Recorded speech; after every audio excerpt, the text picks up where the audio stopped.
Hey guys, and welcome back to Churn Farm. It is early summer, day one of early summer, and while we only have a ground temperature of 46 degrees, we're going to go ahead and start planting corn and soybeans. Basically because we're going to go under the same principle as last year, where if we don't reach 50 degrees by the 8th day of summer, our crop's going to be lost anyway. It's the only thing we can plant beyond poplar, and I have to say after all the time it took to plant that little field last year, I don't plan on planting poplar anytime soon. So pretty much we're going to throw all our eggs in a basket. We're going to go ahead and start putting in corn and soybean in the ground and hope it gets to 50 degrees. So if we look at our forecast, we've got a predicted high tomorrow of 70, Thursday 60, and Sunday 69.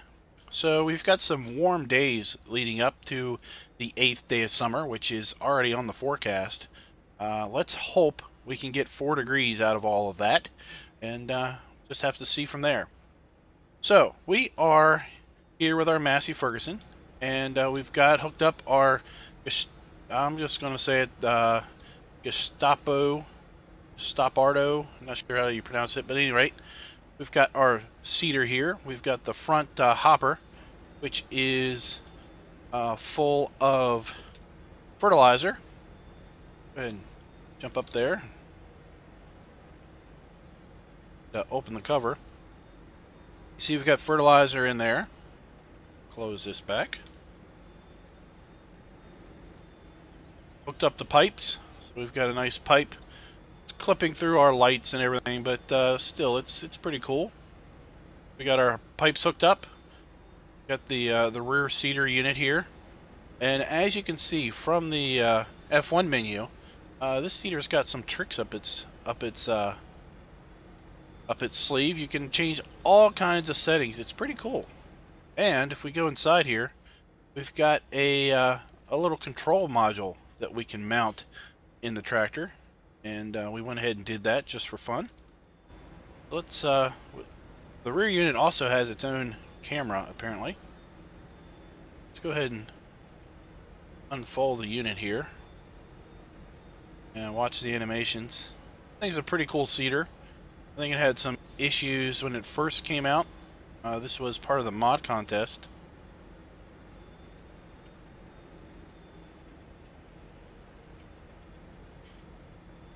Pretty slick. Jump back in cab here. Can thought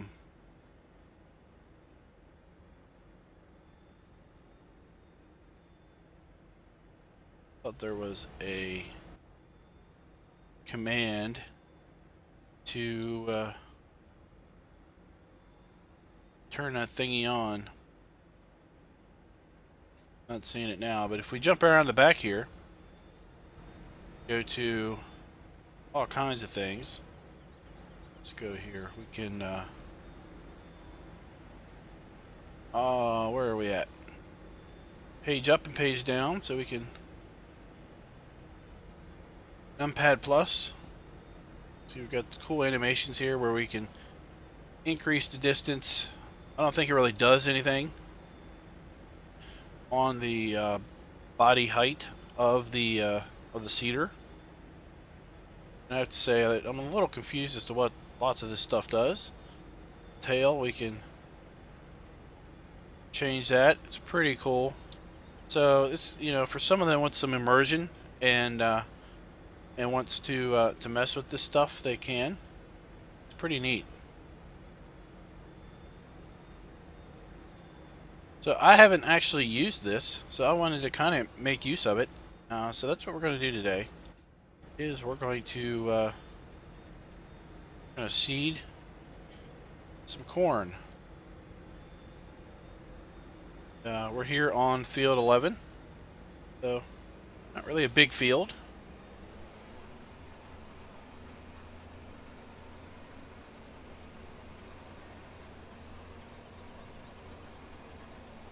We're going to use this obviously to plant our corn. We could use this to plant our, let's go ahead and, we're fairly straight. Get GPS working here.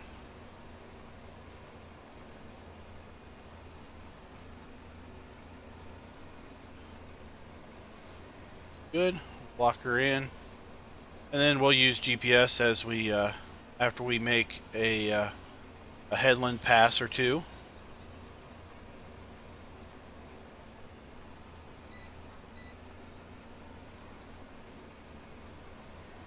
So, typical with our farm sim seeders, we've got way more fertilizer than seed, and as a result, we're going to have to refill this thing with seed a lot more than we're going to have to refill it with fertilizer.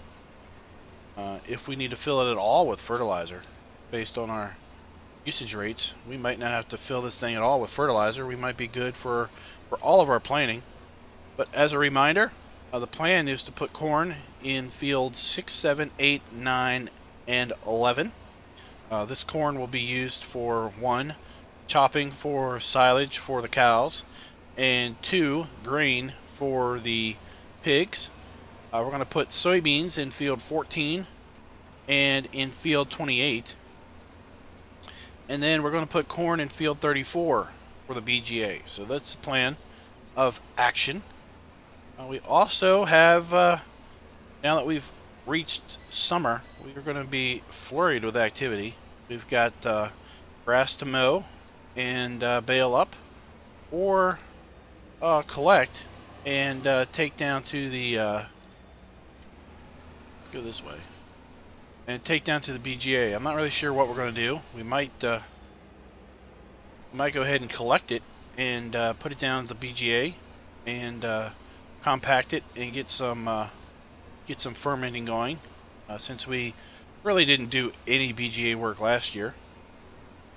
Got plenty of hay for our sheep and our cows at this point, so I'm thinking about using the first cut of grass to go down to the BGA, and then the second cut we'll see where we are as far as needing hay for our animals.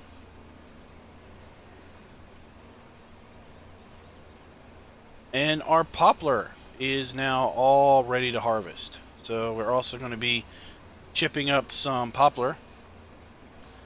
To do that, we're going to have to either lease the forage harvester or find a really good deal on a used forage harvester, because our bank account, I don't think, will permit us to buy the forage harvester and return it later. It's one strategy that we have been known to employ from time to time, is buying something, using it for a short period of time, and returning it. But I don't know if we've got the bank account to do that at this point.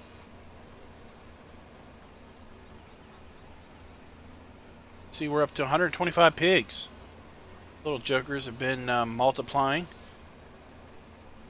We're now into summer, so we're going to be maintaining the 125 pig count until autumn, so we won't be getting any more pigs. And I think our sheep are pretty much done reproducing too. We're up to 121 sheep. Let's take a look at the animals menu just to see. Yep, so our sheep are done. Our pigs are still reproducing. That's interesting. I didn't think pigs reproduced in the summer. I'll have to look into that. Bump there.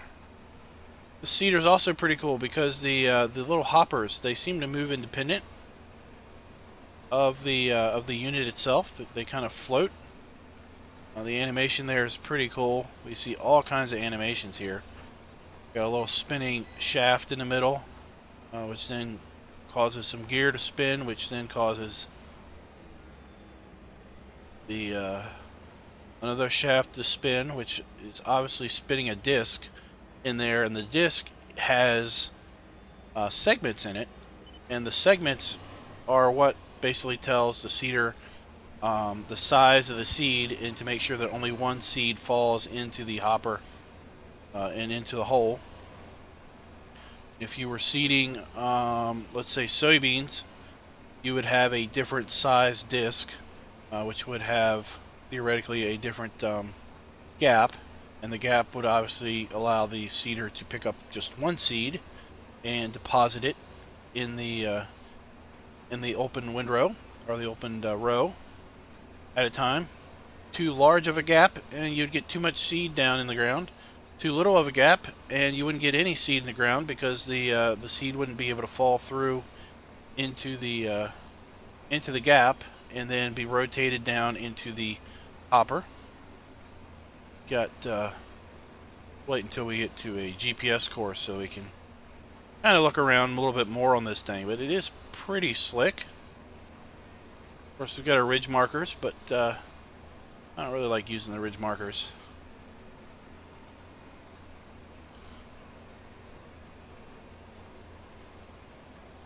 I'm going to go ahead and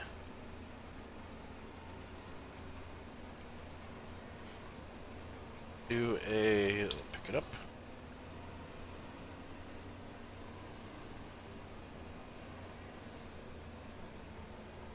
Square this off.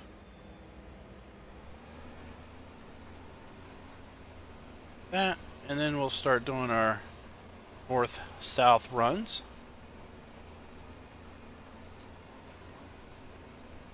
Let's look at this thing a little bit more. Check out these cool animations. So every one of those shafts is spinning. See the center shaft there, just rotating around.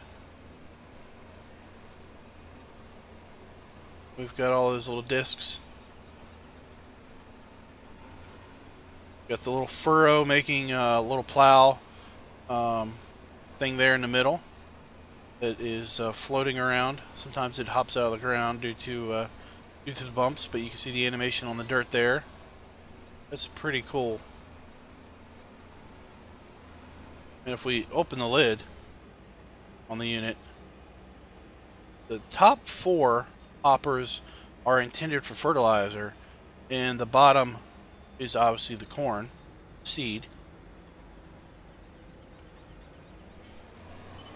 That's, if we just used the rear seeder, we would have substantially less fertilizer in it than the corn, and it looks like we'd run out of fertilizer pretty darn quick. But since we're using the giant front hopper here for our fertilizer, we're gonna have plenty. It's got headlights on it, so it's really similar to the Kuhn front hopper, except the Kuhn front hopper holds seed. This one holds fertilizer, so it's a little bit more interesting. But I like this seeder. I think I might use it a little bit more often. It's also fairly cheap. I didn't even notice the top is also rotating. All kinds of animations on this thing. It's pretty slick.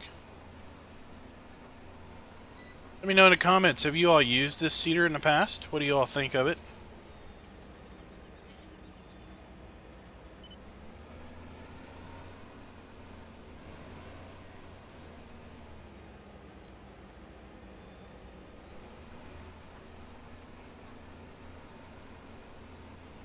I was looking at the fields that we've got yet to seed, and we've got 1, 2, 3, 4, 5, 6, 7 fields. Well, technically we've got 8 fields if we count this one, and we have 8 game days in summer to get all the fields planted. So our first priority is going to be seeding. Second priority is going to be the mowing. And the third priority is going to be the poplar. So if anything doesn't get done in early summer, it's going to be the poplar. I really want to get the grass mowed in early summer also, because we should be able to get another full cut off of those fields for the end of autumn, if we can get a full cut off of it now. So like I said, we're going to probably use the forage harvester that we are going to need for our poplar and mow and shoot that into a trailer, and then take that down to the BGA and start the compacting and the fermenting, so that we'll have some silage to sell down there, because we definitely don't need it for our ferment silos up here at the cow farm. We're still working on the one silo, and the other silo is still full, and we don't need it for hay. We've got plenty of hay to satisfy our cows and our sheep for the entire duration of summer, so we should be good to go there. So we might as well use what we've got for a purpose and for a need, and that would be... Whoa, what's going on here?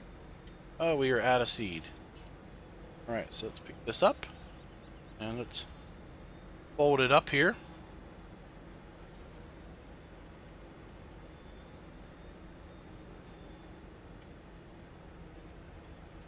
And we're going to go ahead and pick up a pallet down at the store, because it's just as cost effective to go to the main farm or to the arable farm and pick up the bulk seed, the bulk silo, but to some degree the store is going to be just as close. Might as well just run down to the store. Got our wildflowers now on the edges of the road to let us know that we are at our full grass growth. Definitely have crops that we put in the ground have come up.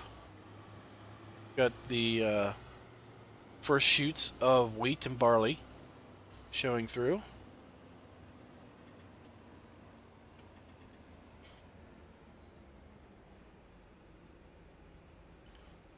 Right, fill that up.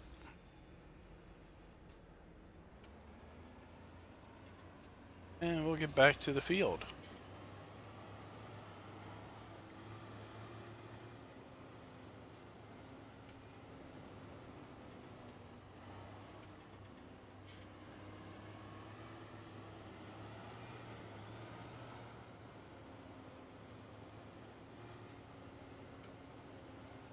Way to shift that that control screen around too. Not seeing it in the F1 menu at the moment, but it's in there. Go ahead and unfold our seeder, or planter, I guess you would call it. It is planter technically.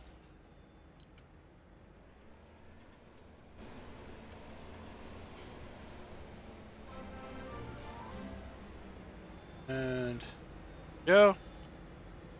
Lower this down. Turn her on. And the seating. Just go in cab here and see if we can't have any controls here. Options available near tool.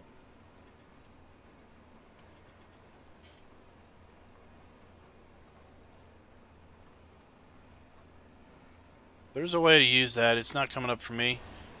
I think it might not be coming up for me because I've got this weird issue with my system that probably have seen it in the past. You've definitely seen it this episode where the F1 menu starts flashing. It's got something to do with GPS, and I don't really know what it is. I pretty much have had this go on from very early days of Farm Sim. Even when I was playing on Goldcrest Valley with minimal mods. So with base in-game equipment, if I have the GPS mod activated, not on and using it, but just activated in the mods selection screen, I will have issues where the F1 screen will just start flashing from time to time, and I'll get all kinds of weird errors right there, Lua errors in the log. If I deactivate GPS flashing never happens no matter what, and obviously I don't get the errors. But I've downloaded GPS several times. I've used GPS in multiplayer. So obviously in multiplayer, you know, you've got to use the exact same version of the mods. If you've got the same mod but it's a different version, it won't let you connect to a multiplayer server. So on multiplayer, I will have that issue, and I'll talk to people, you know, are you having this issue too? And they've never seen it. So it's something unique to my setup. Not really sure if it has to do with my graphics card or what. And the only thing I really haven't done is do a full uninstall of Farm Sim and a reinstall. But it's kind of odd, but I've worked around it. It's not really caused the game to crash or anything. And the Lua errors only show up if the F1 menu is flashing. So sometimes be a little annoying. I'd like to know if anybody else has seen this issue before. Really would love to fix it, but not really sure what the fix is.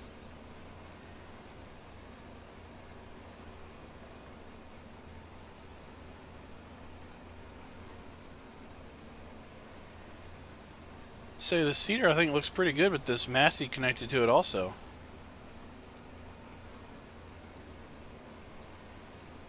Might be my my new favorite medium-sized corn planter. Definitely won't work for the super big fields on some maps, but for the modest sized fields I think this thing works pretty darn good.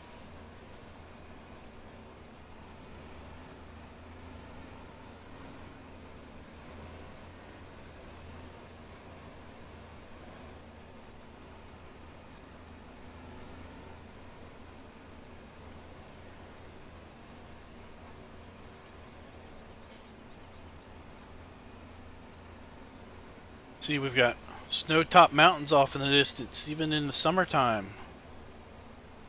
I think that's a new map boundary image. I think with the current release of the map, I don't remember it being snow-topped mountains last summer. But we have updated the map, I think, twice since we were in summer last game year.